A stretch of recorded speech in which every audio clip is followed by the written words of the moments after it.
जय राधा माधव। सभी ईश्वर प्रेमियों को मेरा प्यार भरा प्रणाम।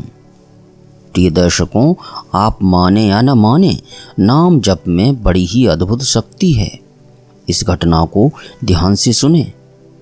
मारवाड़ में एक फूलीबाई जाटनी हुई है। वह भगवान का नाम लेती थी, नाम जप करती थी। उसका काम था थेपड़ी थापने का, अर्थात जो गांव में कंडे या उपले बनाते हैं गाय के गोबर से या भैंस के गोबर से, वो बनाती थी। वह गोबर की थेपड़ी थापती थी। किसी ने उसकी थेपड़ी चोरी कर ली, अर्थात कोई उसकी जो थेपड़ी थी उसको चुरा ले गया। तो वह उसके यहाँ गई और बोली, तूने मेरी थेपड़ी ले ली है। उसने कहा, मैंने नहीं ली। अगर मैंने ली है तो उसकी क्या पहचान है तेरे पास? फूलीबाई ने कहा, थेपड़ी लगाओ कान से। उसने कान से लगाया तो उसमें राम राम राम की ध्वनि निकल रही थी। थेपड़ी में नाम जप हो रहा था। उसने आश्चर्य से कहा, इसमें तो राम राम राम हो रहा है। फूलीबाई ने कहा, यही तो है हमारी पहचान। यह डोकरी अर्थात बुढ़िया भगवान की भक्ता है। ऐसा सुनकर के एक बार जोधपुर दरबार ने उसको बुलाकर रनिवास में इस वास्ते अर्थात इसलिए भेजा कि रानियों को सत्संग नहीं मिलता, अतः इसके द्वारा सत्संग प्राप्त हो जाएगा। यह बाई वहाँ चली जाए तो कुछ सत्संग हो जाए। बेचारी फूलीबाई ऊंचा ऊंचा घांगरिया पहने ग्रामीण वेश में वैसे ही रनिवास में चली गई। उसको देखकर सब रानियां हंस पड़ी कि क्या तमाशा आई है। तो फूलीबाई अपनी सीधी सादी भाषा में बोली, ए गहणो गांठो तन की शोभा, काया कांचो भांडो, फूली कहे थे बैठी काई, राम भजो ए रांडो। अर्थात ये सुंदर गहने पहन करके तुम बैठी हो, राम राम क्यों नहीं करो? क्या करोगी? काया काचो भांडो, न जाने कब फूट जाए। ऐसे में बैठकर थे भजन नहीं करो तो थे क्या करो रांडो? बैठी राम राम करो ना। फूलीबाई को यह संकोच नहीं है कि मैं कैसे बोलती हूँ, क्या कहती हूँ। उसकी तो यह सीधी सादी वाणी है। प्यारे ईश्वर प्रेमियों, भगवान नाम जप में बड़ी अद्भुत शक्ति है, इसको मानना ही पड़ेगा। आप आश्चर्य करेंगे, असंख्य ऐसी घटनाएं हैं जिनसे राम नाम जपते जपते जपने वाले के द्वारा जिस वस्तु को भी स्पर्श किया जाए उसमें भी वह नाम प्रकट हो जाता है। बंगाल में चैतन्य महाप्रभु भगवान के नाम के बड़े प्रेमी हुए हैं। उनके यहाँ कोई एक भक्त था, वह हरे कृष्ण कृष्ण कृष्ण हरे हरे, हरे राम राम राम हरे हरे निरंतर जप करता रहता था। किसी ने चैतन्य महाप्रभु से जाकर कह दिया, महाराज यह तो टट्टी फिरता हुआ भी नाम जपता रहता है। जब उससे पूछा गया तो उसने कहा, हाँ ऐसा होता तो है।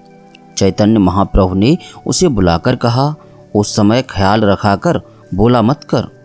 अब वह क्या करता? टट्टी फिरता तो जीभ को पकड़ लेता। फिर उसकी लोगों ने शिकायत की कि महाराज यह टट्टी जाते समय जीभ को पकड़े रखता है। महाप्रभु ने उसे फिर बुलाया और कहा, तू यह क्या करता है? तो उसने कहा, महाराज मैं क्या करूं, जीभ मानती ही नहीं, पर आपने कह दिया इसलिए आपकी आज्ञा पालन करने के लिए जीभ को पकड़ लेता हूं। तब उन्होंने कहा कि तेरे लिए किसी अवस्था में नाम जपने में कोई दोष नहीं है, पर जीभ मत पकड़ा कर। ऐसे ही अर्जुन की बात आती है। अर्जुन के सोते समय कृष्ण कृष्ण नाम उच्चारण होता रहता था। इसी कारण एक बार अर्जुन जब सो रहे थे तो वहाँ नारद जी, शंकर जी, ब्रह्मा जी सब आ गए। बड़े बड़े संत इकट्ठे हो गए, भगवान भी आ गए। अर्जुन के रोम रोम से नामोच्चारण हो रहा था, अर्थात भगवान का नाम उनके रोम रोम से प्रकट हो रहा था। प्रिय भक्तों, गोरखपुर के पास ही बरहज गांव में एक परमहंस जी महाराज रहा करते थे। उनके शिष्य का नाम श्री राघव दास जी था। वे उत्तर प्रदेश के गांधी कहे जाते थे। उन परमहंस जी महाराज के शरीर को छुआ जाता तो ओम का उच्चारण होता। एक बार पहलवान राम मूर्ति जी उनसे मिलने के लिए गए। परमहंस बाबा के पैर की अंगुली और अंगूठे से नाम जप हो रहा था। उन्होंने पहलवान से कहा, अंगूठे को हिलने से रोको, परंतु वे अंगूठे को रोक नहीं सके। तो राघव दास ने कहा कि तुम्हारे में जितना बल है उससे ज़्यादा बल तो बाबा के एक अंगूठे में है। नाम महाराज का कितना विलक्षण प्रभाव है। प्यारे प्रभु प्रेमियों, परम श्रद्धेय नित्य लीलालीन गोलोकवासी श्री हनुमान प्रसाद जी पोद्दार कहते हैं, इस युग में नाम जप ही प्रधान साधन है। मन न लगे तो नाम भगवान से प्रार्थना करनी चाहिए कि हे नाम भगवान, तुम दया करो, तुम ही साक्षात मेरे प्रभु हो। अपने दिव्य प्रकाश से मेरे अंतःकरण के अंधकार का नाश कर दो, मेरे मन के सारे मल को जला दो। तुम सदा मेरी जिह्वा पर नाचते रहो और नित्य निरंतर मेरे मन में विहार करते रहो। तुम्हारे जीव पर आते ही मैं प्रेम सागर में डूब जाऊं, सारे जगत को, जगत के सारे बंधनों को, तन मन लोक परलोक को, स्वर्ग मोक्ष को भूलकर केवल प्रभु के तुम्हारे प्रेम में ही निमग्न हो रहूं।